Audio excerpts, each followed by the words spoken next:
Hello, everyone, and welcome to the Communicate Like a Vegan panel at the European Vegan Summit 2024. My name is Morgan Janowicz. I'm a board member, partnership coordinator, and a coordinator of the Future Food for Climate Coalition initiated by the Green Wrath Institute. And today we will dive into effective communication strategies for advocating veganism, focusing on messaging, media engagement, and public speaking. And this session is proudly supported by our session partner, Janowicz, a movement dedicated to promoting veganism through effective communication and community building. We have an outstanding lineup of guest speakers who are leaders in the vegan movement. Heather Mills, an extraordinary entrepreneur, charity campaigner, world record holder, and Paralympic ski racer. She's a founder of VBites, a multi-award-winning plant-based food company. Bernat Martinez, co-founder and chief social movement officer of Heura Foods. Bernat is a food activist dedicated to revolutionizing the food system with plant-based products inspired by Mediterranean heritage. And without further overdue, I would like to jump into the first question. Today is all about you, and I would like to maybe get a little bit personal and ask about your personal beginnings with veganism. What happened? What was your path like? What were your initial motivation for this change? And I would like to start with Heather, please. Well, I learned about veganism purely to save my life in 1993, when I was an ignorant person who just lived on sausage and mashed potato. I was 25, I'm 56 now. And I was in hospital, and my girlfriend came in and said she'd cured herself of breast cancer, and I thought she was crazy.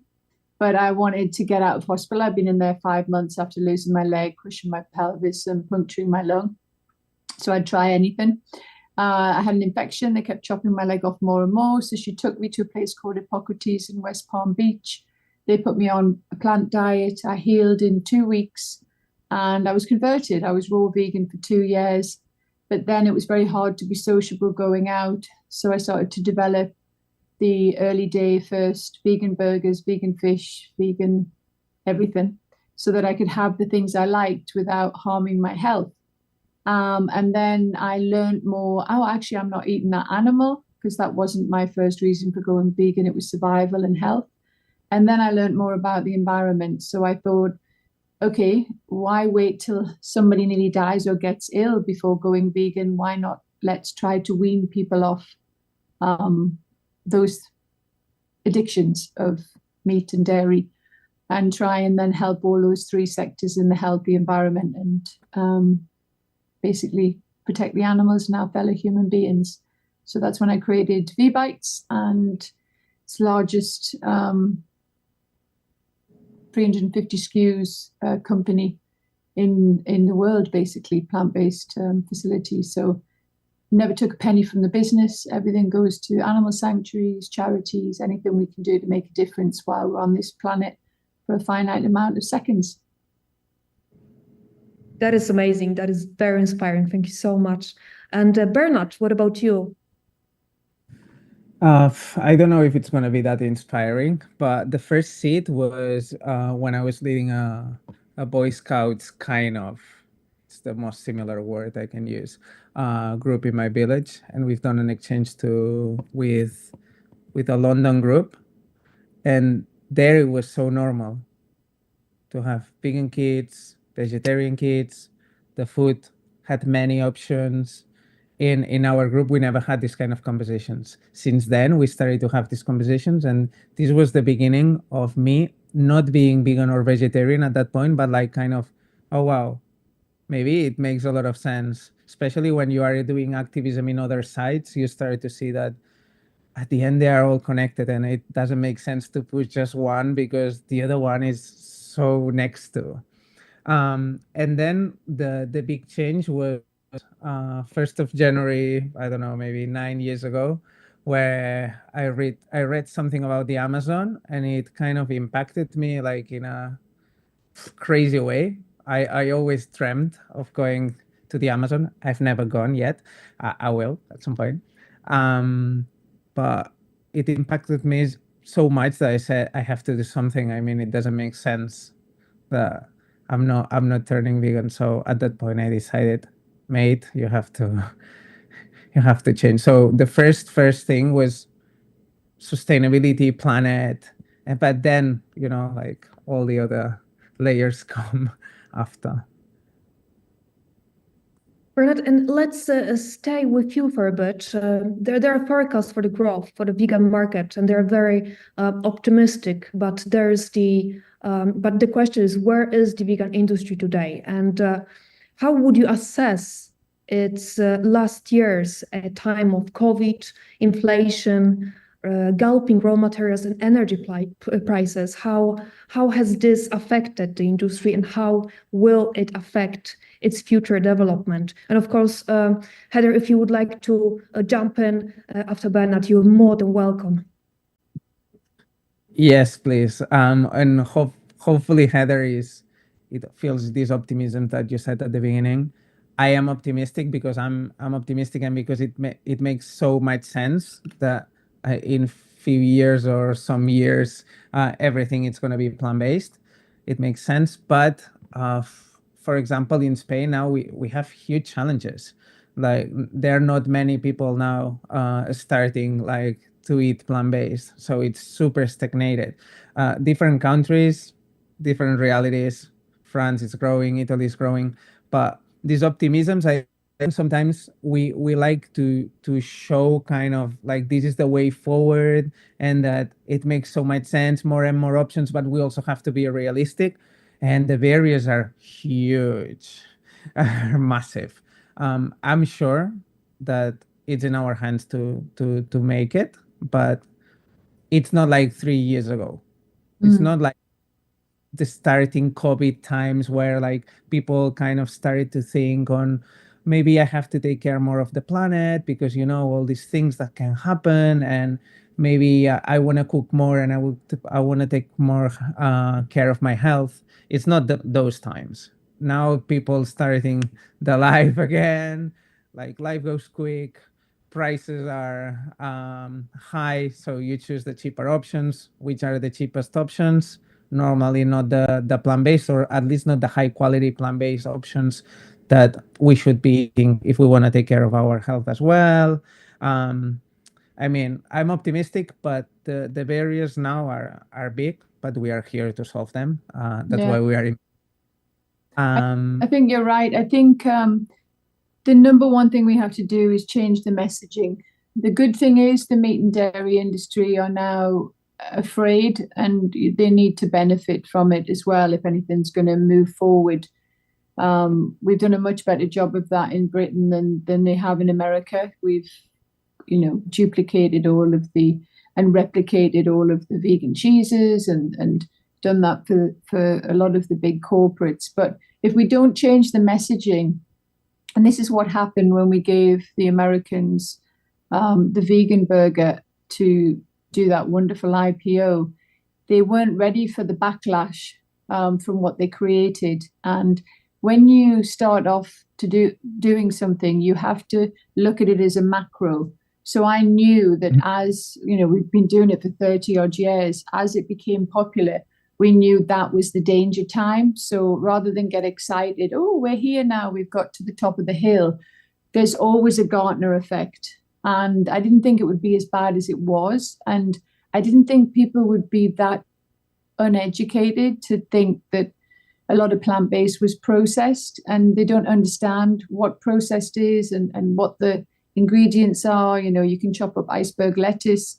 And the reason that came about is the corporates saw the 12 billion IPO, they saw the 550 million sale from Exponent to Mondenissen, they saw all of these different big sales, and they put out rubbish products. And that's what took everything back, because the marketing happened, the awareness happened, and then the huge choice that went into the supermarkets was 99% terrible product. So if anybody wanting to go vegan tries that product, they go, oh, it's disgusting, and they throw it away.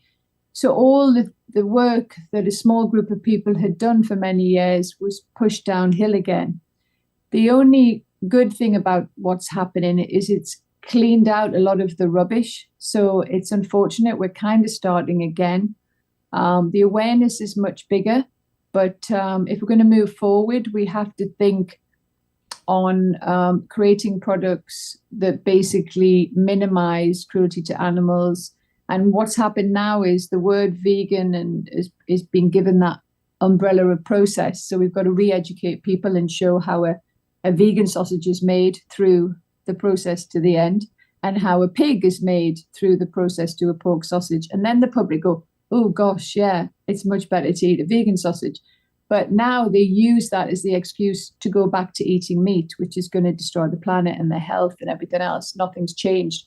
So we've created a vegan egg that literally is from rice flour and pumpkin protein powder. And we're being asked by a lot of the big sandwich companies, can they buy it in bulk, which we've done. And we were like, well, what are you doing with it? And we found out that they're blending it with their normal egg. And I said, well, it tastes the same. Why don't you just use it? And they said, because we can still make a statement that it's an egg sandwich because it's over 50% egg. But we tick all the boxes with health and sustainability because there's 50% less cholesterol, 50% less antibiotics. So at first I was like, oh my God, that's horrible. But actually, it's actually where the mass change is going to shift until people are educated. Because when we gave $1 million worth of burgers to the Hunts Point Alliance for Children in 2008, they didn't know what they were eating and they just got used to it. And the taste buds change, the metabolism changes, and we grew vegetables on all the rooftops and everything. And that created the whole vegan movement in New York State. And then the mayor became, vegan, and we put a vegan option in every school. So when you were talking earlier about Spain being where it's at, it's just about educating. And any advice to startup businesses, which we can talk about later, is make sure the education's there first and put all your focus in that. Otherwise, you're selling to an ignorant audience and it's very limited. And if you put your money into growing a business when you haven't educated your audience, your business won't grow. Heather, let's please stay with you, because there are thousands of vegan businesses around the world that face similar challenges. They have to compete with the cheap, mass-produced and tax-subsidized zoonic, so animal-based food. So, what would you advise to some of the CEOs of vegan businesses and vegan startups? What could you share some thoughts on how to be more effective? And first of all, any business, vegan or not, never set up a business unless you want to never sleep. And it's 7 hours a day, 20 hours a day, 7 days a week. Number one, do that to yourself first. Secondly, make sure you work for a company that you admire and can learn from, because running a business is 20 times harder than working for a company. But at least you have a basis and a ground foundation. Thirdly, and this is why we've really scaled up our online supermarket for 1,300 brands called the Alternative Stores. And the reason that we've done that is because we've had an online store since 1998 when online stores happened. And thank goodness we did, because it kept us alive in COVID. But what I wanted to do with the Alternative Stores is allow all family businesses to put their products into our store without any cost. Then we test the market with their product before they mortgage their house and put their whole life into it and risk everything, as I had, learn from those mistakes. And then you can get feedback for free from tens of thousands of people. We have a huge following, membership on it, of dedicated vegans and people converting flexitarians. And it means you don't take a risk. And then the next thing, and this is where the biggest weakness has been, lots of companies have started up and not communicated with each other. What they should have done was created a brand, created a great product, and then come to companies like us that have huge factories and said, okay, can we get you to third-party manufacture, because most people think they have IP and they don't. We've made it, we've been there. There might be a couple of tweaks, but that's been the weakness, like holding on like Gollum from the ring. It's mine, it's mine. So those kind of things are really, really important, because what you benefit from is you get mass procurement prices. And when you're a small business, they might buy a certain protein for double the price that a company like ours would get it for. And then we can siphon off a few tons of it for them at that same price. So what we need to do is get this vegan community back together across the whole world, have procurement under one roof where everybody's getting everything for lower prices in mass procurement. And then if you're producing under the same big roof, you're also saving on your margins. And the problem with a lot of startups is they don't have that knowledge, because that was me 30 years ago. I made all of those mistakes. And now I'm in the realism world, whereas back then I was in the idealism world. So I would really understand, which is a very difficult thing to do when you're young and passionate and you want to change the world, because, you know, I was and still am that person, but I've learned about the hard realities of business and the world. And 95% of people could not care less. It's not just about price. You know, they basically couldn't care less, and you need to touch those points. I listened to your earlier speakers saying, oh, it's about talking to people. It's about educating people, and it's about touching the points that inspire them. Some people really don't care about animals. I mean, believe it or not, some people don't. But somebody always at some point can connect to an environmental issue, someone's health, or the animals. So you do have to tailor your messaging to all those three areas in separate marketing, and really work out what you're trying to do. And then finally, the product has to taste good. You need to get it at the right price, because people do have financial problems. And you need to motivate them. You know, I come from the northeast of England. We have a huge obesity problem. And these young ladies and men are in their 20s. Some of them are in wheelchairs because they're so overweight they can't move. And so we've set up this weight loss club, and everything's plant-based. And they're losing so many kilos because they love the taste of it. They can't believe it. But they're doing it for themselves, not for the animals or the environment. They're doing it because it makes them feel better. So it's working out which message point you're going to choose, one or all three, and then touching the selfishness of people, because that's generally the biggest market. You are going to get some people that really care.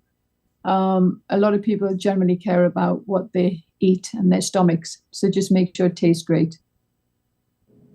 Thank you very much. And Bernat, what is your opinion? What consumers are vegan businesses fighting for today? Again, depends on the market. Because some markets, like for example the UK, it's far more developed than the Southern Europe. And here it depends. If you want growth, now for example, in countries like Italy, Spain, Portugal, if you want growth for the company, you go to the vegetarians to multiply per their consumption of plant-based meat. That's if you want growth. But obviously the mission is to bring new people into the category and breaking the barriers Heather said at the beginning. Many people tried products they didn't like. At some point they give it a second chance or a third chance, and they say, hey, let's try this product. This experience has to be good. So that's our focus now, for example, in Spain. But because in Spain we play like the category champion role, and if it's not us, no one is going to do it, because the other ones are the big corps that they are not investing as much and they don't have it as the first priority. For sure, in other markets that we don't have as much resources, we have to go to maybe to be the ones that like push more activism and start to educate and to put resources to other people so they can amplify the message. So It depends. But obviously, mission, all of us, everyone should be the mission. However, it's very important to understand the adoption cycle. And again, Heather said it very well on which are the messages and which are the touch points that people care. And we have to disconnect of how we became vegans or how much do we care about things. It's really understanding what people want. And the benefits have to be very touchable, tangible. People have to understand, okay, even if you talk about sustainability or animals, you cannot say save animals. This is, for most of the people, this is okay, nice. Or like less CO2. No, how much less? But especially in health, in nutrition, this has to be super clear. But also it's tough. When we've done it, when we've been super clear in Spain, we got sued by meet in the meeting times. So it's super difficult, and that's why here we have to companies play one role, but then there are the NGOs that can play the other role, because certain things set by a company, court, certain things set by an NGO, you might not, because you are not selling, you are not having profit out of it. So here with Heura, we play always like a very fine line on the messages we deliver, because there are not many other NGOs that can do this job. So here, as Heather before said, on companies organizing together with buying products, raw materials, etc., etc. Also, we have to come together with the all NGOs, rest of the companies, all the ecosystem, because we are not many. I think our budgets are not huge. They have better budgets than us, at least. And either we come together or it's super difficult. Yeah. And the other thing on that very well said, by the way, I think you've made fantastic products. My sister lives in Spain, so she eats more of your products than mine. So really, really great work. And I know how hard it is. We've been in the same position, I'm sure. But one of the other things you mentioned earlier about what advice to give to vegan startups, just be very careful when you take on investment. We basically had been a family business for decades, never took on investment. I got ill with Lyme's disease. Then I had pneumonia. And then my family said, look, you're just working 20-hour days, 7 days a week. And the movement has gone like this. And, you know, you and your team created most of the products. So it's going to explode. So you need to now have a huge food company that knows what they're doing. And we didn't want to work or have investment. We wanted to work with meat and dairy industry to convert them, as we have in areas, but I didn't want investment from a meat or dairy company. So we worked with a family business who took our company backwards because of their paperwork. So they come in like a big multi-billion-pound company. They make you do reports all day, every day, so the staff have no time to get on with anything. And they just bog you down in paperwork because they don't understand family businesses. And that's what's happening a lot across the sector. These big corporates are coming in, and not so much now with the Gartner effect. They've lost their balls and ran away. They're not in it for the right reasons or the long term. So when you take investment, be really, really careful that you still run the company how you need to, but always stay open-minded in case they're going to give you some great advice. Just be really, really careful who you let invest. We had a situation that nearly took our company under. I took the whole company back 100% in January and turned it around already by having, you know, no box ticking management in there, people who really worked instead. So just be really careful of that, because I've seen a lot of big corporates tank. A lot of businesses do hostile takeovers, steal the intellectual property, you know, and be careful with the supermarkets. A lot of people have gone into supermarkets. The supermarkets use them to promote the brand. The second it's popular and that brand has basically paid the money to be there, they then turn it to private label and your brand is kicked out. So always have a balance of a certain percent private label, a certain percentage is your brand. And just know that food service is your cash, where you have less vulnerability.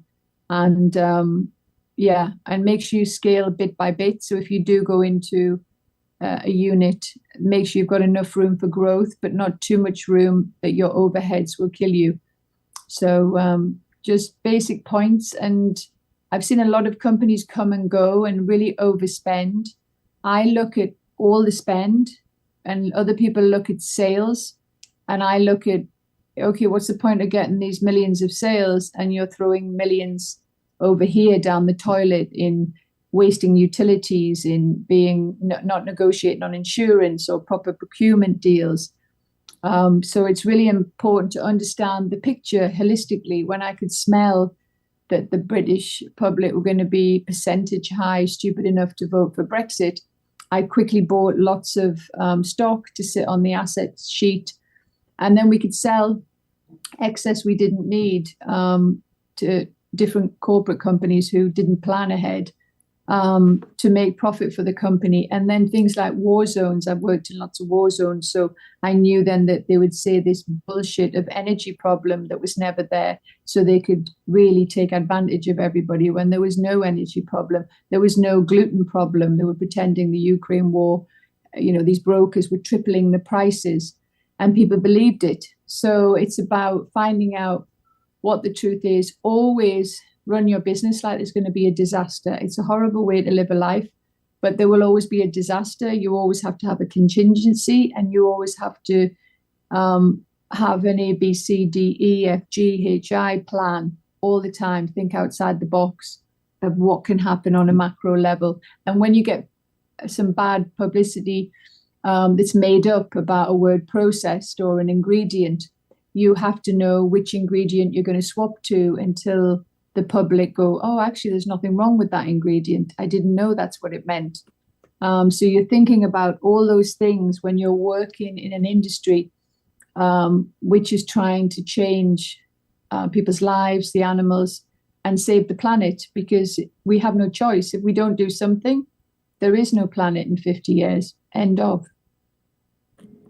Thank you very much. And let's slightly move to the communication, because we often hear the opinion that veganism should not be communicated too radically, that standing up for animals and progressive communication deter new consumers. What is your philosophy? And should vegan brands be heroes, rebels, and explorers? And let's maybe start with Bernat and then Heather, please.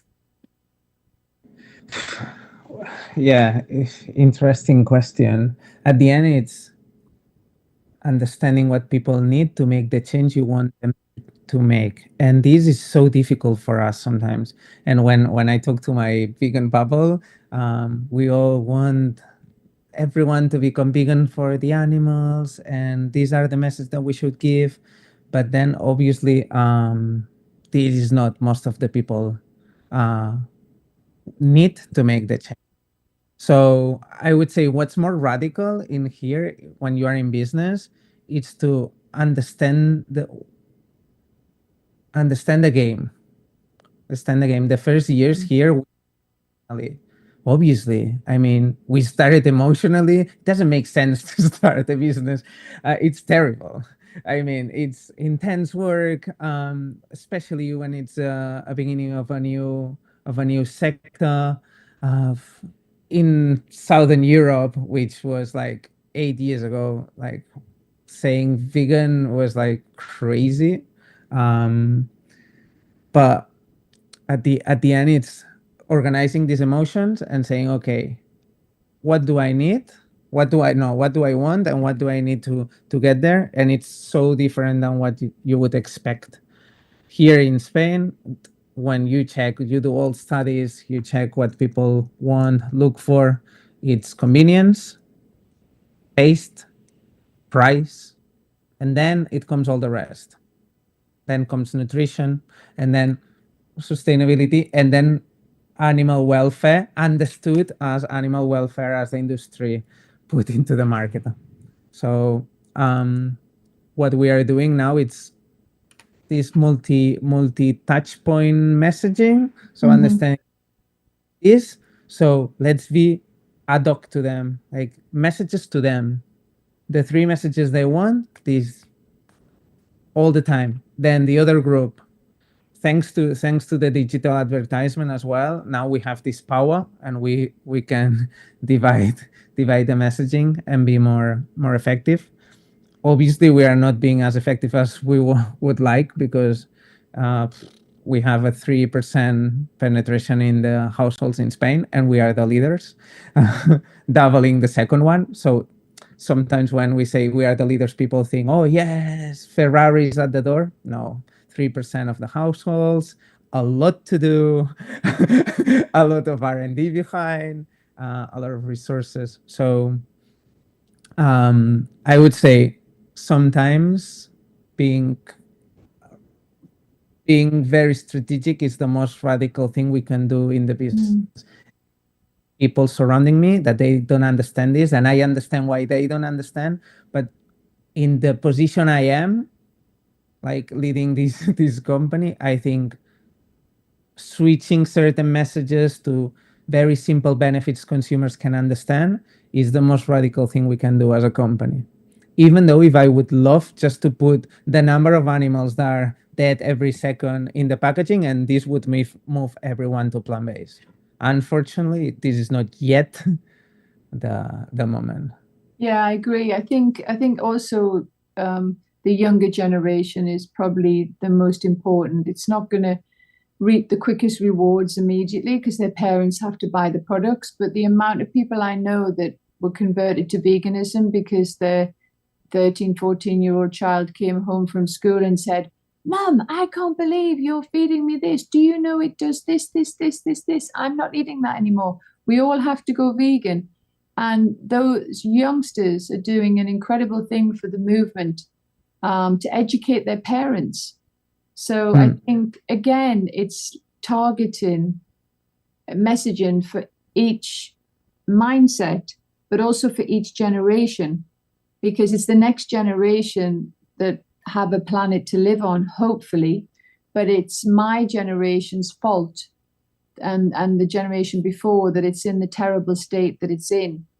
And we have a responsibility, which is why I'm working so much on this for so long, to actually try and leave the planet in a state that's livable.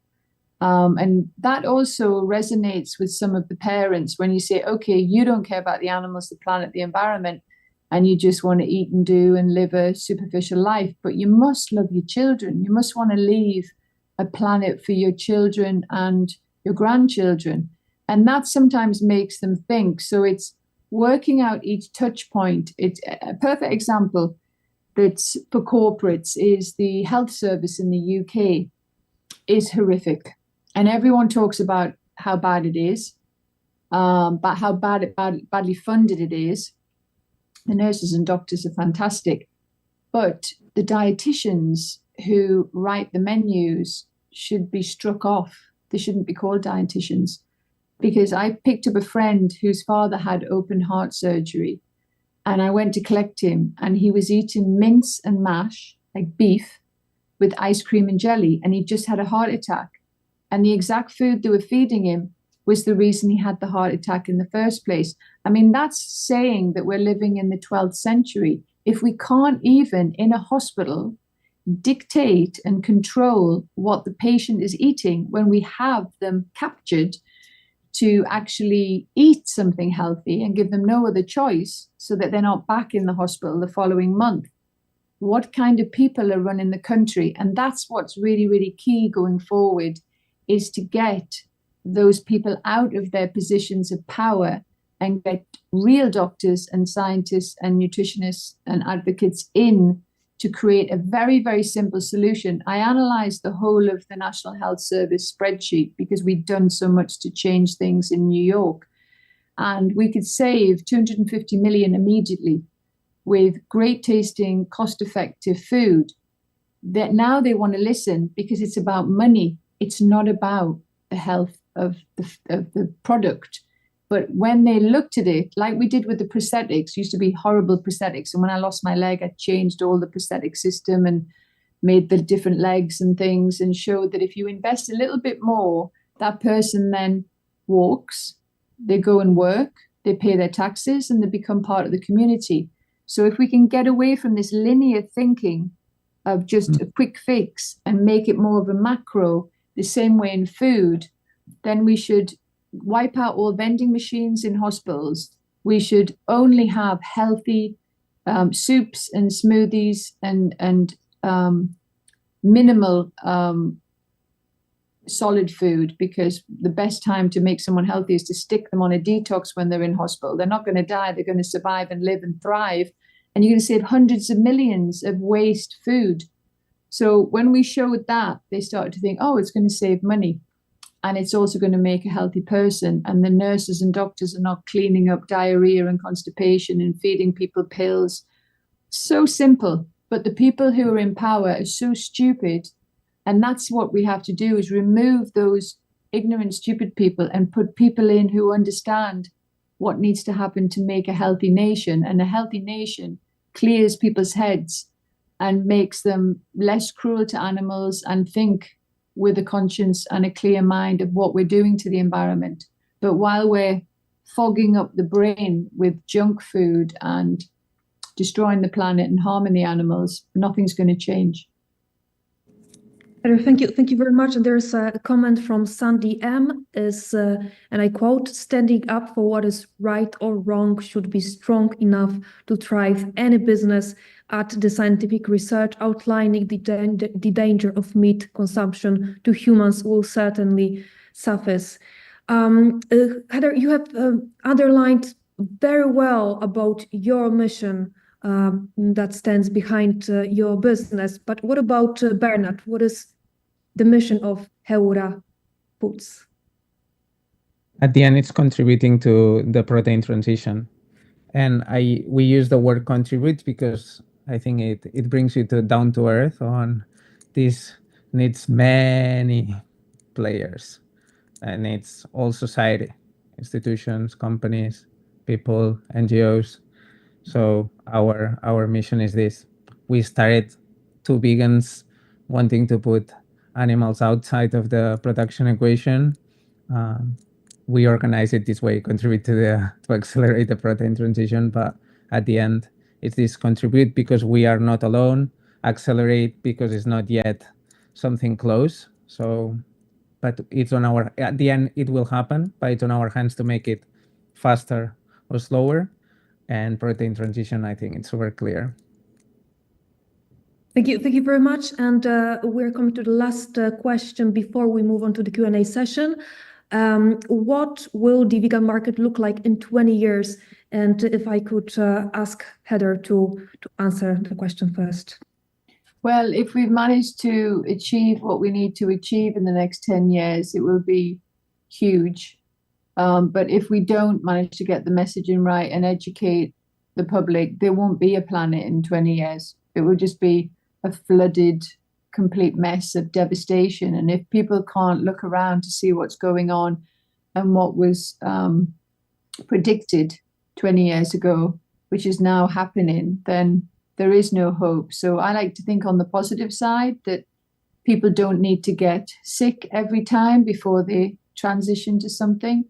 But if we can work more, educating doctors and scientists, we're working with Montefiore, a big hospital in New York State, and some hospitals in the UK to set up some pilot schemes so that we can show the data of not just the cost efficiency in the pounds in food, but also the cost efficiency of getting people healthy quickly, running through the hospital and putting them back to work quickly. So we're also working with health insurance companies because it's about money for them.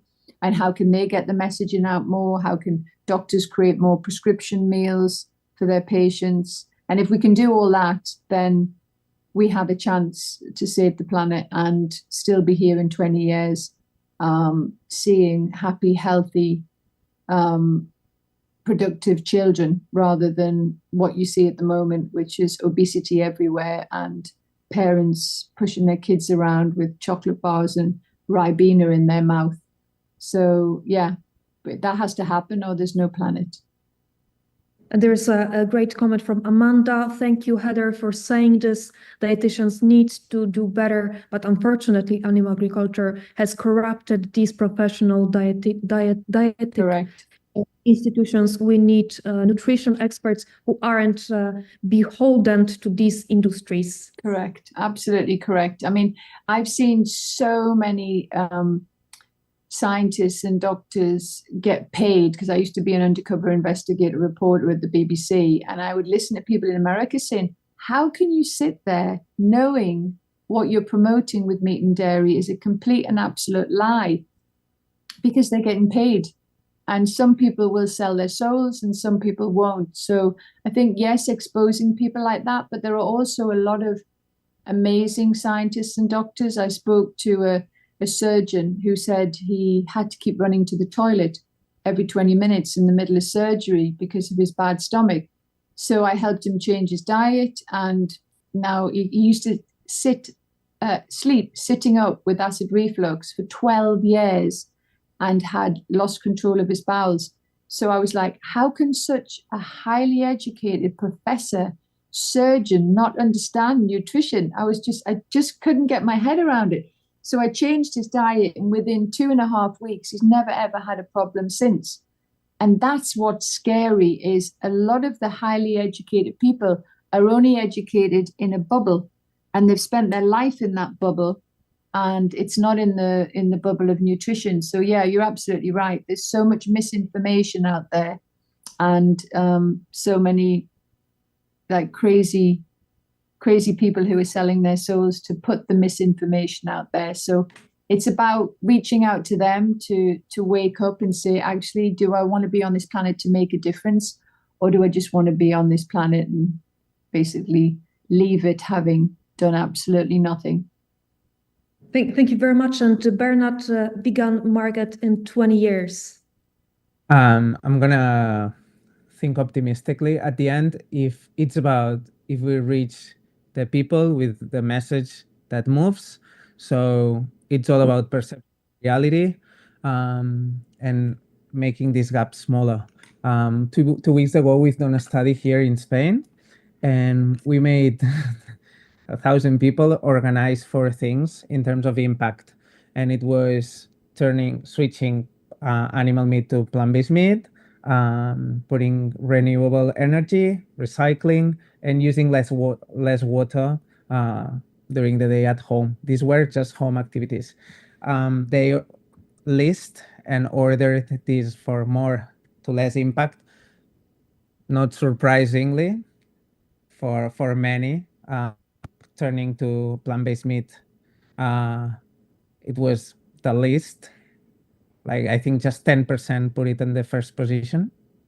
Recycling was the first. When you check, obviously, the emissions that you save from recycling, than the emissions that you save from switching to plant-based, the gap is huge. It's huge. And I'm not saying we shouldn't recycle. For sure, we can do both. We can recycle and we can eat plant-based. So it's all about making this gap smaller. And nutrition, I can say the results were kind of the same. In taste, even if the gap was even bigger, because most of the people think, I'm going to eat lettuce, I'm going to eat a salad every day of my life. So we should educate. It's all about education, as Heather was saying. Education, and some educations come from trial to break these barriers. And this comes from making good progress. And this is so important. So important, making. Yeah, and it's also about stage 1, stage 2, stage 3, I always say, which is, people say, well, why do you make meat, fish, and dairy replications? You know, if you don't want to eat animals, why do you do that? And I said, because it's for the people who do want to eat animals. They're addicted to it. So it's like weaning someone off heroin. You know, vegan fast food would be their methadone. And once you wean them off, then, I mean, my partner now of 6 years, I met him and he was a full carnivore junk eater. And I just gave him the vegan version of what he loved. And now he can't believe he loves tofu. He's like, I just can't believe it. And so we've seen millions of people converted over the last 32 years. So it does work, but you have to take them through stage 1, wean it off, especially dairy, which is an opiate, move them to stage 2, which is getting more vegetables into their life. And then eventually you end up at stage 3 and you don't even eat the meat, fish, and dairy alternates, you know, once you get over to that side. And then there's stage 4, which is about gut health and wiping out the mannitols, sorbitols, lactose, which would be out from vegan anyway, oligosaccharides and things, and working out what stops bloating, and gut health, which is a range we created for January, which is no bloat. So that can help people with their gut digestion problems, and doesn't even mention the word vegan, but suddenly they're vegan without knowing it, because everything in it is plant-based to taste great and help their digestion and the microbiome, which people are starting to understand more now. So you have to cover all areas for each individual market, but the fast food alternates is going to be the biggest market for a long time, because there are a huge amount of carnivores still eating all the junk food out there. So that's where the big shift still has to remain while we move into the other sectors going forward. Bernat, thank you very much for your great and inspiring and insightful answers. Unfortunately, we are going to the end of the panel. Fortunately, it's only panel, not the word. There's still time for us to work on some things. Thank you very much for your participation, and please continue doing your great job. And to all the viewers who are watching us, thank you so much for your presence. Please do follow GreenRef Institute work and support our effort in advocating for a sustainable and ethical food system. We look forward to seeing you in our future discussions. Have a wonderful rest of the day, night, and do not forget, go vegan and stay vegan. Thank you very much. Thank you. Good night. Good night.